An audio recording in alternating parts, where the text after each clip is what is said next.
اللهم صل على سيدنا ومولانا محمد وعلى آل سيدنا ومولانا محمد وأصحاب سيدنا ومولانا محمد وبارك وسلم علیہ۔ میرے محترم سامعین کرام اور گرامی قدر عزیزوں، دوستوں اور بزرگوں،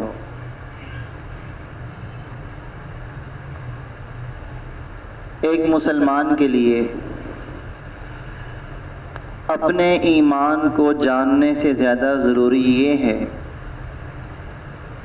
کہ وہ ان کو جانے جن کی وجہ سے اس کو ایمان کی دولت حاصل ہوئی۔ ہمارا اپنی ذات کے بارے میں جاننے سے زیادہ ضروری یہ ہے کہ ہم اس ذات کو جانیں جن کے طفیل ہمیں اللہ کا تعلق حاصل ہوا۔ وہ ذات کون ہے؟ ہمارے پیارے آقا محبوب مصطفیٰ حضرت محمد مصطفیٰ صلی اللہ علیہ وسلم۔ کیونکہ ہم مسلمان اگر ہیں تو ان کے طفیل، ہم اللہ پر ایمان لائے حضور اکرم صلی اللہ علیہ وسلم پر اعتماد کر کے۔ حضور اکرم صلی اللہ علیہ وسلم کے ذریعے ہی ہمیں قرآن مجید ملا، حضور اکرم صلی اللہ علیہ وسلم کے ذریعے ہی ہمیں اللہ پر ایمان حاصل ہوا۔ تو مفسرین یہ بات لکھتے ہیں کہ ایک مسلمان کا اپنے نبی کے بارے میں جاننا اپنے ایمان کو جاننے سے زیادہ ضروری ہے۔ اور جس طرح کے دنیا کے آج کل کے حالات ہیں کہ ہر روز اسلام کے بارے میں نئے شکوک و شبہات پیدا کیے جاتے ہیں، اسلام کے بارے میں اسلام پر مختلف طریقے سے طنز کیے جاتے ہیں، اعتراضات کیے جاتے ہیں۔ تو ہم میں سے بہت سے مسلمان ایسے ہوتے ہیں کہ جنہیں اسلام سے محبت تو ہے، اللہ اور اس کے رسول صلی اللہ علیہ وسلم سے بے پناہ محبت تو ہے، لیکن حضور اکرم صلی اللہ علیہ وسلم کی زندگی کو اچھی طرح جانتے نہیں۔ تو اس لیے انشاءاللہ آج کے جمعے سے حضور اکرم صلی اللہ علیہ وسلم کی سیرت کو ترتیب سے بیان کیا جائے گا۔ ہمیں چاہیے کہ ہم اس کو یاد بھی رکھیں اور باقی اپنے دوستوں سے اس بارے میں بات چیت بھی کریں۔ جب ہم یاد کریں گے، غور سے سنیں گے، اپنے دوستوں سے بات کریں گے تو ذہن نشین ہو جائے گا۔ اور اس دنیا میں کسی انسان کے بارے میں جاننے سے سب سے زیادہ فائدہ تب ہے کہ جب ہم حضور اکرم صلی اللہ علیہ وسلم کے بارے میں جانیں۔ تو میرے محترم سامعین کرام، قرآن مجید میں اللہ رب العزت ارشاد فرماتے ہیں لَقَدْ كَانَ لَكُمْ فِي رَسُولِ اللَّهِ أُسْوَةٌ حَسَنَةٌ، کہ بے شک اللہ کے رسول کی زندگی میں تمہارے لیے بہترین نمونہ موجود ہے۔ حضور اکرم صلی اللہ علیہ وسلم کی پیدائش ربیع الاول کے مہینے میں ہوئی، پیر کا دن تھا جب حضور اکرم صلی اللہ علیہ وسلم دنیا میں تشریف لائے۔ آپ صلی اللہ علیہ وسلم کی والدہ فرماتی ہیں کہ جب حضور صلی اللہ علیہ وسلم کی ولادت ہوئی تو میرے جسم سے ایک نور نکلا جس سے ملک شام تک روشن ہو گیا۔ حضور اکرم صلی اللہ علیہ وسلم کی پیدائش سے پہلے ہی آپ کے والد انتقال کر چکے تھے۔ جب آپ صلی اللہ علیہ وسلم کی ولادت ہوئی تو آپ کی والدہ نے خوشخبری آپ صلی اللہ علیہ وسلم کے دادا عبد المطلب کو پہنچائی۔ عبد المطلب آپ کے دادا خانہ کعبہ میں تھے، وہ تشریف لائے، حضور اکرم صلی اللہ علیہ وسلم کو اٹھایا اور خانہ کعبہ میں لے گئے، اللہ کا شکر ادا کیا اور حضور اکرم صلی اللہ علیہ وسلم کا نام محمد صلی اللہ علیہ وسلم رکھا۔ میرے محترم سامعین کرام، عرب کا دستور تھا کہ بچے کے پیدائش کے بعد اس کو گاؤں کی صاف ستھری فضا میں بھیجا جاتا تھا، تاکہ ایک تو بچے کی صحت بھی اچھی ہو اور دوسرا وہ خالص زبان سیکھ سکے۔ جیسا کہ شہروں میں اکثر یہ ہوتا ہے کہ مختلف علاقوں کے لوگوں کے آنے کی وجہ سے جو زبان ہے وہ تھوڑی مختلف ہو جاتی ہیں، مکس ہو جاتی ہیں، تو اس لیے عرب میں بچوں کو دیہات میں بھیجا جاتا تھا تاکہ بچے خالص زبان سیکھ سکیں۔ تو رواج کے مطابق آپ کے دادا عبد المطلب نے حضور اکرم صلی اللہ علیہ وسلم کے لیے دودھ پلانے والی دایا تلاش کی۔ جس طرح کے رواج کے مطابق دایا تلاش کی جاتی تھی، اسی طرح گاؤں سے خواتین قافلے کی شکل میں شہروں میں آیا کرتی تھیں تاکہ وہ بچوں کو لے جائیں اور ان کی پرورش کریں۔ اور وہ اس لیے بھی کرتی تھیں کیونکہ جن بچوں کو پرورش کے لیے لے جایا جاتا تھا تو ان بچوں کے گھر والے ان خواتین کی مالی امداد بھی کرتے تھے اور ہر طرح کا خرچہ بھی اٹھاتے تھے۔ اس طرح گاؤں والوں کا بھی فائدہ ہو جاتا تھا اور بچے کی پرورش بھی اچھی ہو جاتی تھی۔ ہم جانتے ہیں کہ حضور اکرم صلی اللہ علیہ وسلم کو گود لینے کی سعادت کس کو نصیب ہوئی؟ حضرت حلیمہ سعدیہ رضی اللہ تعالی عنہا کو۔ وہ اپنا واقعہ خود بیان کرتی ہیں۔ قبیلہ بنو سعد سے ان کا تعلق تھا اور یہ ایسا زمانہ تھا کہ قبیلہ بنو سعد میں قحط کا زمانہ تھا، نہ انسانوں کے لیے کھانے کا کچھ تھا اور نہ ہی جانوروں کے لیے۔ وہ کہتی ہیں کہ ہم قافلے کی صورت میں مکہ کی طرف روانہ ہوئے اور قحط سالی کی وجہ سے حضرت حلیمہ سعدیہ رضی اللہ تعالی عنہا فرماتی ہیں کہ نہ ہمارے پاس کچھ کھانے کے لیے تھا اور نہ ہمارے جانوروں کے پاس۔ قافلے میں جب وہ آئیں تو ان کے پاس ایک اونٹنی تھی اور ایک گدھی تھی جس پہ وہ سوار ہو کر آ رہی تھی، اور وہ کہتی ہیں کہ بھوک کی وجہ سے وہ گدھی اتنی لاغر ہو چکی تھی کہ اس کے لیے چلنا مشکل تھا۔ ابو کے لیے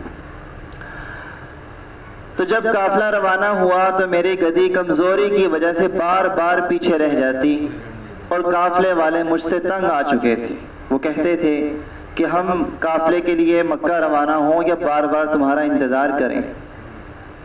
بہرحال وہ کہتی ہیں کہ جب ہم مکہ پہنچے تو میری گدھی کی وجہ سے میں سب سے آخر میں پہنچی اور مجھ سے پہلے تمام خواتین مکہ سے بچوں کو گود لے چکی تھی۔ اور وہاں ایک عجیب واقعہ یہ پیش آیا کہ ایک بچہ ایسا تھا کہ جس کو ہر دایا کے سامنے پیش کیا گیا لیکن کسی بھی عورت نے اس کو قبول نہیں کیا۔ اس کی وجہ یہ تھی کہ وہ بچہ یتیم تھا، کیونکہ ان کے خیال میں یہ تھا کہ اگر یتیم بچے کو گود لے لیا جائے تو اس کی بیوہ ماں کیا خدمت کر سکتی ہیں، اس لیے اس بچے کو کسی نے گود نہیں لیا۔ میرے محترم سامعین کرام، قربان جائیں حضرت حلیمہ رضی اللہ تعالی عنہا کی قسمت پر کہ وہ بچہ اللہ نے ان کے لیے رکھا تھا، اور وہ بچہ کون تھا؟ وہ در یتیم حضرت محمد مصطفیٰ صلی اللہ علیہ وسلم تھے، کہ یتیمی کی وجہ سے باقی خواتین نے ان کو گود نہیں لیا، یہ لیٹ پہنچی تھیں، اس لیے اب ان کا بھی خیال یہ تھا کہ یتیم بچے کو لے کر کیا کریں۔ جب واپس روانہ ہونے لگیں تو دل میں خیال آیا، اپنے شوہر سے بات کی، فرمانے لگی کہ میرا دل نہیں مانتا کہ میں خالی ہاتھ واپس جاؤں، کوئی بات نہیں، اگر یہ بچہ یتیم ہے تو ہم پھر بھی اس کو رکھ لیتے ہیں، کیا پتہ اللہ اسی کی وجہ سے ہم پر برکت نازل کرے۔ یہ سوچ کے حضرت حلیمہ رضی اللہ تعالی عنہا نے حضور اکرم صلی اللہ علیہ وسلم کو گود لیا اور واپس اپنے قافلے کی طرف روانہ ہوں۔ فرماتی ہیں کہ جب میں حضور اکرم صلی اللہ علیہ وسلم کو لے کر واپس اپنے پڑاؤ کی طرف آئی تو ان کے پاس ایک اور بچہ بھی تھا۔ کہتی ہیں کہ پہلے یہ حالت تھی کہ میرا بچہ اتنا روتا تھا بھوک کی وجہ سے کہ ہم ساری رات سو نہیں سکتے تھے، لیکن جب میں حضور اکرم صلی اللہ علیہ وسلم کو گود لے کر آئی تو میرے ان دونوں بچوں نے پیٹ بھر کر دودھ پیا اور دونوں بچے سو گئے۔ اور اسی دوران جب میرے خامن جاتے ہیں اونٹنی کی طرف، وہ اونٹنی کہ جس کے تھنوں میں دودھ کا ایک قطرہ نہ تھا، جب اونٹنی کے پاس پہنچتے ہیں تو اس کے دونوں تھن دودھ سے بھرے ہوئے۔ فرماتی ہیں کہ ہم نے اتنا دوہا دودھ کہ ہم نے سیر ہو کے پیا اور ہماری رات اچھی گزر گئی۔ اگلے دن جب اپنے قبیلے کی طرف واپس جانا شروع ہوئے اور قافلہ روانہ ہوا تو میری وہ گدی جس پہ میں سوار ہو کے آئی تھی اور کمزوری کی وجہ سے وہ سب سے پیچھے رہ گئی تھی، اب واپسی پہ وہ اتنی تیز ہو گئی کہ سارے قافلے کو کاٹ کر وہ آگے نکل گئی۔ میری سہیلیاں مجھ سے کہنے لگی کہ حلیمہ ہم پر کچھ تو رحم کرو، ہمیں بھی قافلے میں ساتھ آنے دو، یعنی وہی گدی جو پہلے پیچھے رہ گئی تھی تو اب مجھ سے قافلے والے یہ کہہ رہے تھے کہ ہم پر کچھ رحم کرو اور ہمارے ساتھ چلو۔ میرے محترم سامعین کرام، ظاہر ہے کہ یہ حضور اکرم صلی اللہ علیہ وسلم کی برکات تھی۔ فرماتی ہیں جب ہم اپنے قبیلے میں پہنچے تو وہ یہ فرماتی ہیں کہ مجھے نہیں معلوم کہ شاید دنیا میں کوئی اور جگہ بھی ہمارے علاقے سے زیادہ قحط والی ہوگی، لیکن جب ہم اس بچے کو لے کر اپنے قبیلے میں واپس آئے تو ہمیں ہر چیز دستیاب ہو جاتی۔ میری بکریاں چرنے جاتی تو وہ پیٹ بھر کر واپس آتی، ان کے تھنوں میں دودھ بھرا ہوتا اور ہم آسودہ حال ہو گئے، گھر میں کسی چیز کی کمی نہ رہی، لیکن جو باقی علاقے کے لوگ تھے ان کا حال وہی قحط والا تھا۔ اور لوگوں نے یہ کہنا شروع کر دیا تھا اپنے چرواہوں کو کہ بکریاں وہاں لے جایا کرو جہاں حلیمہ کی بکریاں جاتی ہیں، لیکن پھر بھی ان لوگوں کی بکریاں خالی پیٹ واپس آتی۔ میرے محترم سامعین کرام، وقت گزرتا رہا اور حضور اکرم صلی اللہ علیہ وسلم کی وہ برکات دیکھتے رہے اور 2 سال کا عرصہ گزر گیا۔ 2 سال کے بعد فرماتی ہیں کہ میں نے حضور اکرم صلی اللہ علیہ وسلم کا دودھ چھڑایا اور اب واپس مکہ لے کر جانا تھا، لیکن حضور اکرم صلی اللہ علیہ وسلم کی برکات ایسی تھیں کہ مجھے اور میرے شوہر کو ان سے اتنی زیادہ محبت ہو چکی تھی کہ ہمارا اس بچے کو واپس کرنے کا دل نہیں کر رہا تھا۔ لیکن بہرحال وہ فرماتی ہیں کہ ہم مکہ پہنچے تو معلوم ہوا کہ مکہ میں کوئی بیماری کی وبا پھیلی ہوئی ہے۔ جب وبا کا پتہ چلا تو حضرت حلیمہ رضی اللہ تعالی عنہا نے آپ صلی اللہ علیہ وسلم کی والدہ سے درخواست کی کہ میں اس بچے کو واپس گاؤں لے جاتی ہوں، جب یہ وبا ختم ہوگی تو میں پھر لے آؤں گی۔ اس طرح پہ حضور اکرم صلی اللہ علیہ وسلم مدت رضاعت ختم ہونے کے بعد بھی قبیلہ بنو سعد میں ہی رہے۔ جب حضور اکرم صلی اللہ علیہ وسلم کی عمر تقریباً 4 یا 5 سال ہو چکی تھی، اب حضور اکرم صلی اللہ علیہ وسلم گھر سے باہر بھی جایا کرتے تھے، لیکن حضرت حلیمہ رضی اللہ تعالی عنہ کی کوشش یہ ہوتی تھی کہ حضور اکرم صلی اللہ علیہ وسلم نظروں سے دور نہ جائیں۔ ایک دن ایسا ہوا کہ دوپہر کا وقت تھا، دھوپ بہت تیز تھی، حضور اکرم صلی اللہ علیہ وسلم اپنی بہن رضائی بہن کے ساتھ باہر چلی گئیں۔ جب حضور اکرم صلی اللہ علیہ وسلم باہر تشریف لے گئے تو حضرت حلیمہ رضی اللہ تعالی عنہا ان کو ڈھونڈنے کے لیے نکلیں تو دیکھا کہ حضور اکرم صلی اللہ علیہ وسلم اپنی رضائی بہن کے ساتھ واپس آ رہے ہیں۔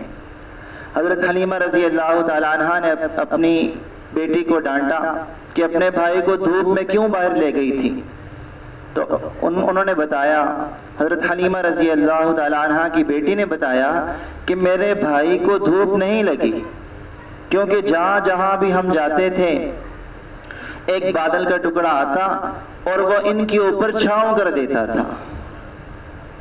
اسی طرح میرے محترم سامعین کرام، حضور اکرم صلی اللہ علیہ وسلم جب بکریوں کو پانی پلانے لے جاتے، جب کنویں کے پاس جاتے تو باقی لوگ تو یہ کرتے کہ پانی نکالتے اور بکریوں کو پلاتے، خود بھی پیتے، لیکن جب حضور اکرم صلی اللہ علیہ وسلم کنویں کے پاس پہنچتے تو اللہ کی قدرت ایسی تھی کہ پانی اوپر آ جاتا۔